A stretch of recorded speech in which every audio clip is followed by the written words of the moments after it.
MAE. Good morning, afternoon, evening. This is John Willett. Hello. Welcome to another edition of Potholes and Cadillac Dreams, the show where we provide information about everything, absolutely everything. Today, boys and girls, friends and neighbors, normally, since it is a Wednesday, I would be doing a business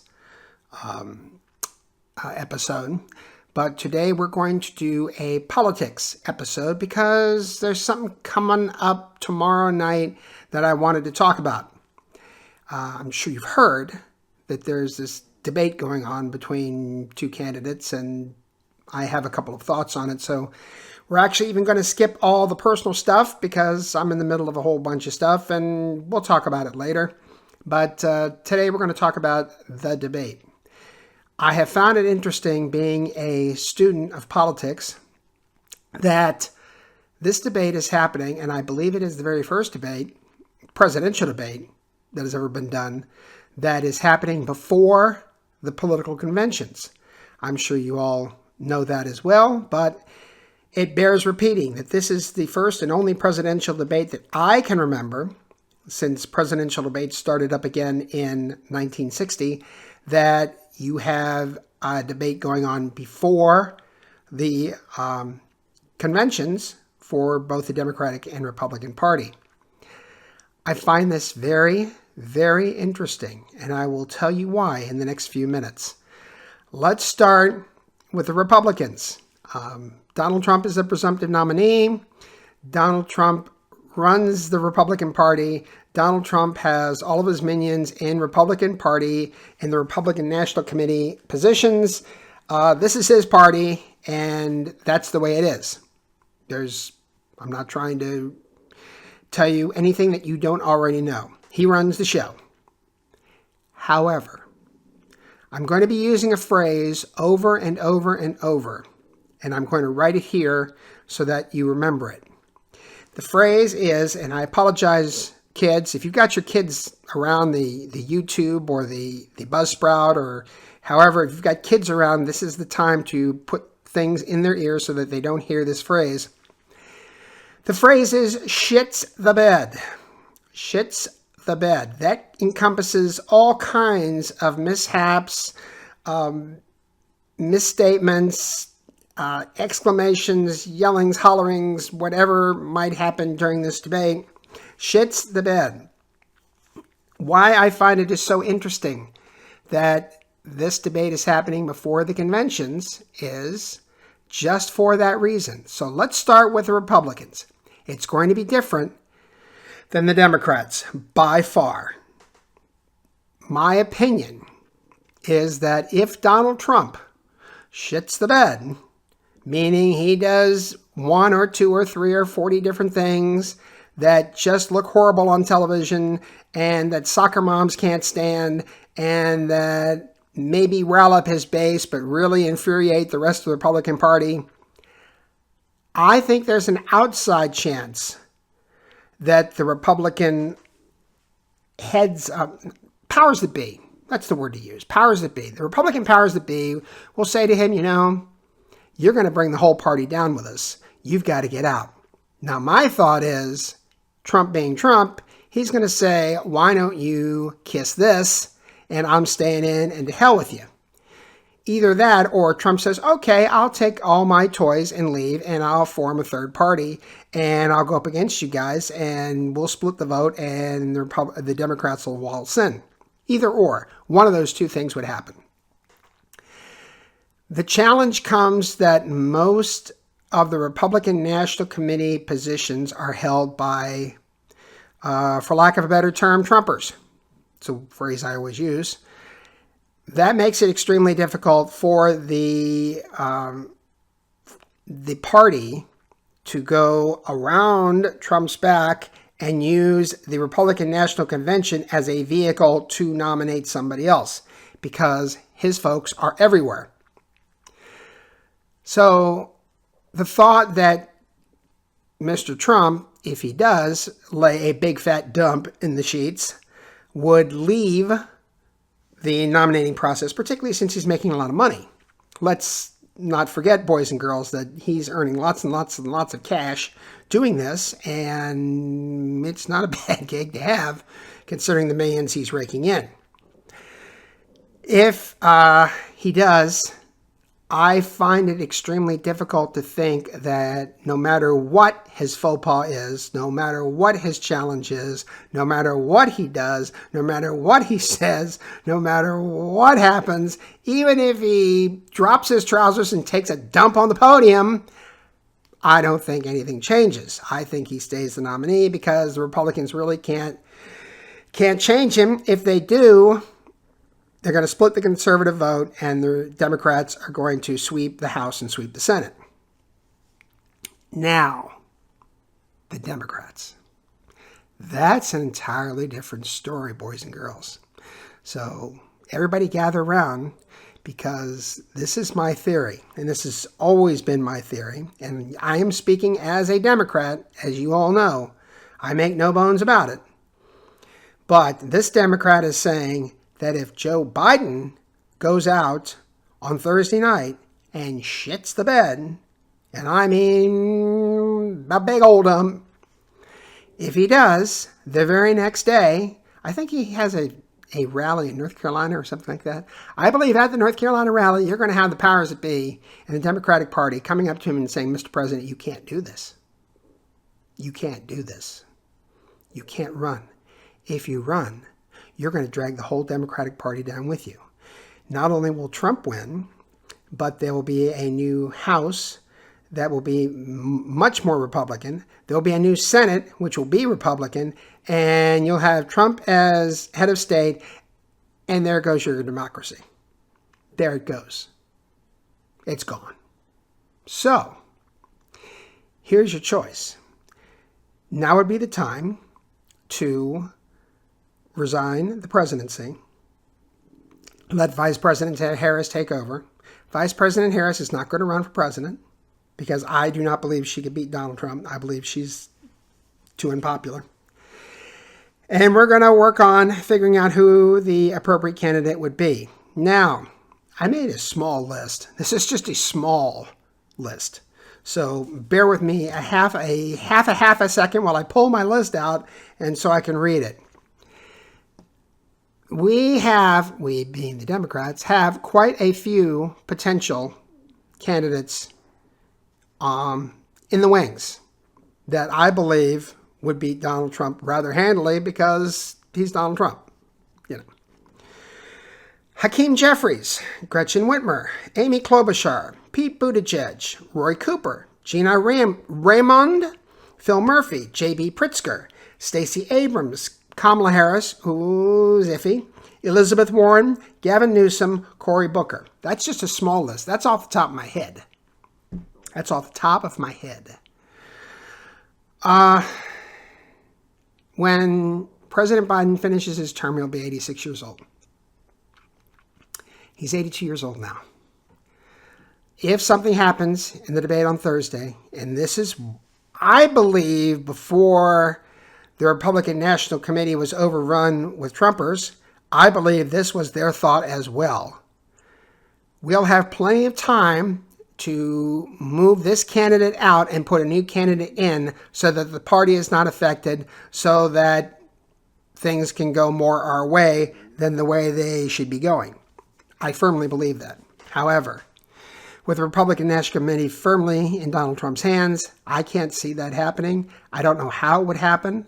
I'm not politically savvy or astute enough to figure out how it would happen because he controls just about everything. He's got sycophants coming to New York dressed like him to go to a trial. That should kind of tell you something. It's like, it was freaky watching that. Anyway, I digress.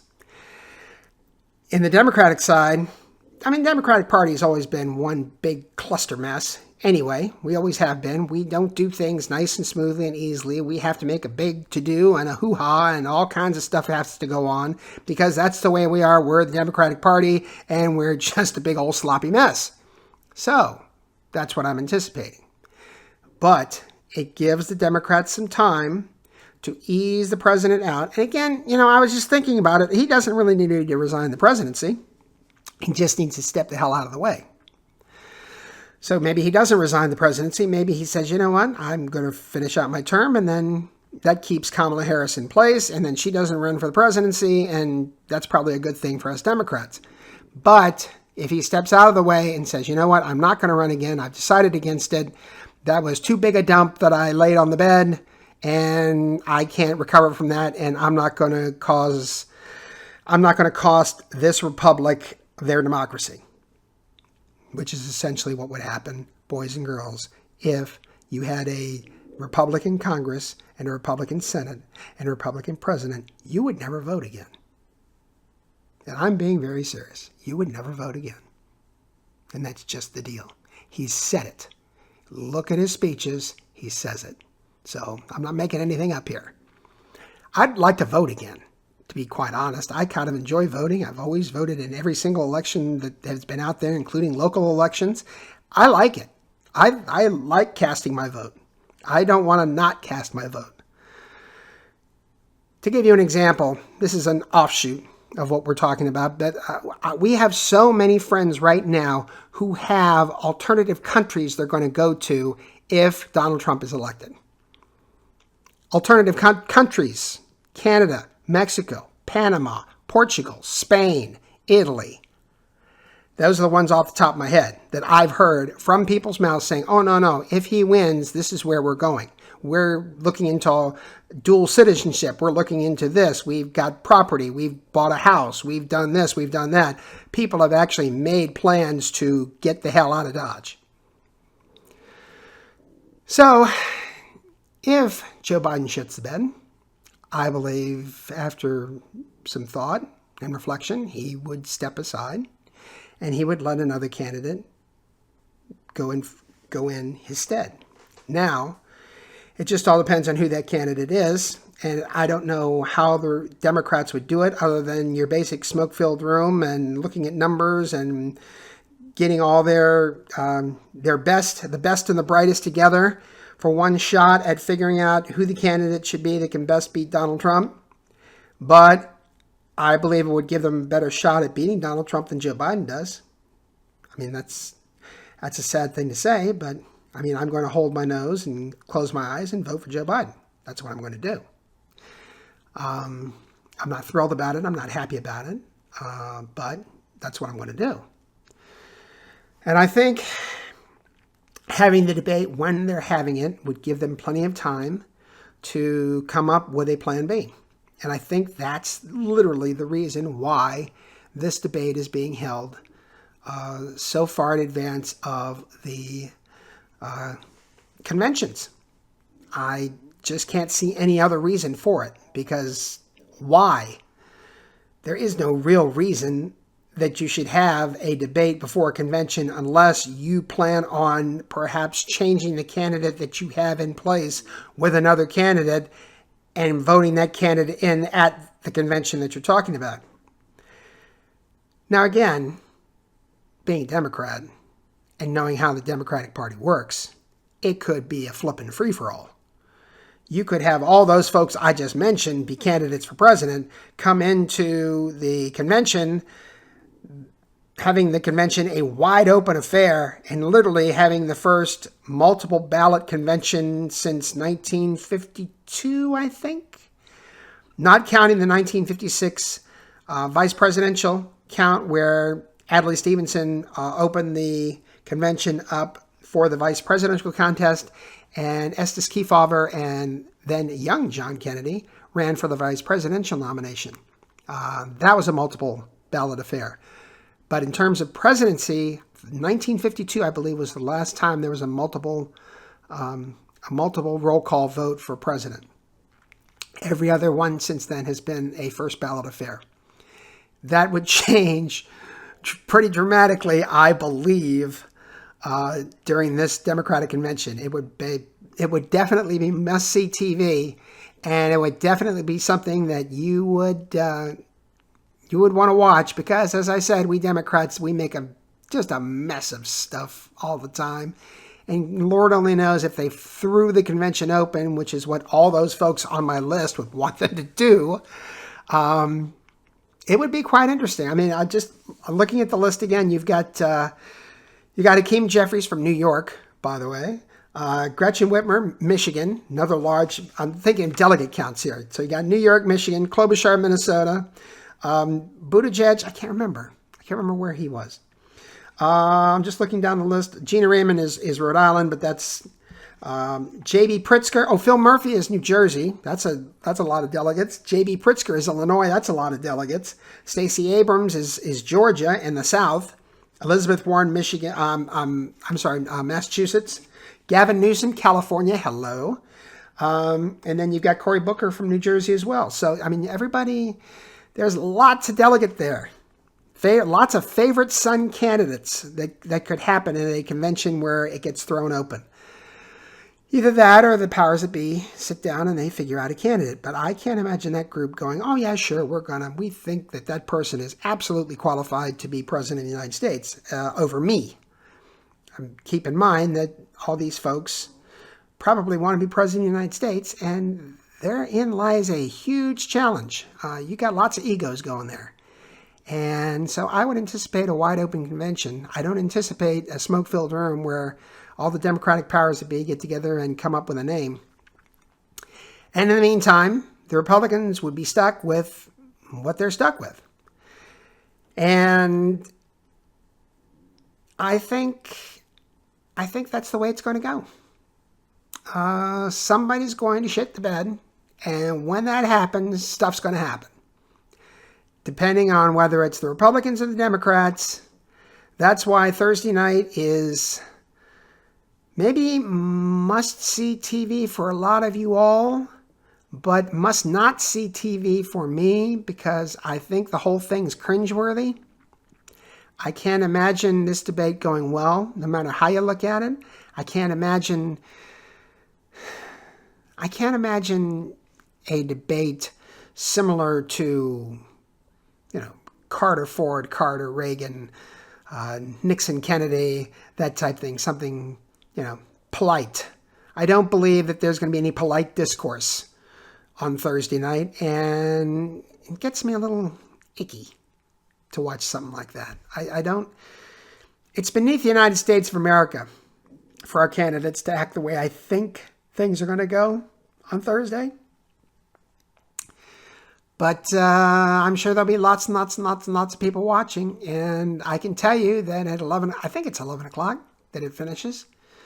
I'll be turning on to MSNBC and I'll be listening to what they say for the first 5 minutes and see what happened and see what happens next.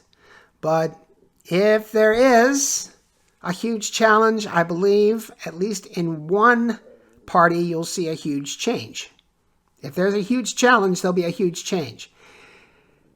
Would I think the Republicans would? I mean, if they want to win everything, they would dump Donald Trump if he shits the bed.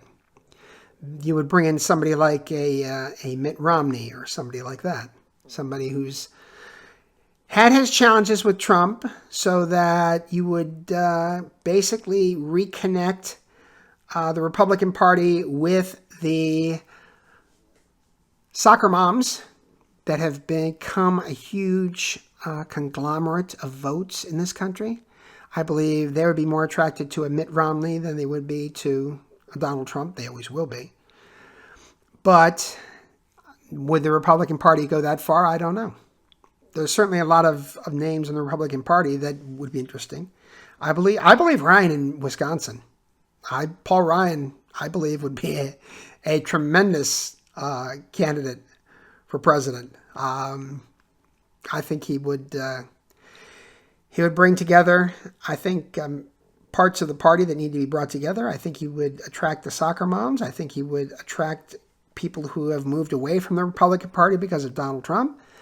And he's conservative enough that he would keep the conservative elements of the party intact. So there's my thought off the top of my head on a candidate for the Republican Party who might not make too many waves and might actually help the party in terms of their down ballot, their congressional and their Senate. So that is my thoughts on the debate. This is, we're going to call this the politics episode. I hope you guys have a wonderful day. I hope you, if you're going to watch the debate, I hope you enjoy the debate. Please know that I will not be watching it. I'll actually be working, which is good. I'll actually be working till 9:30, so I'll be in home just in time to turn on the TV and find out what happened, which is a very, very good thing. In the meantime, have a wonderful day. Have a great day, great evening, great day tomorrow, great evening tomorrow, and we will talk very, very soon. Bye.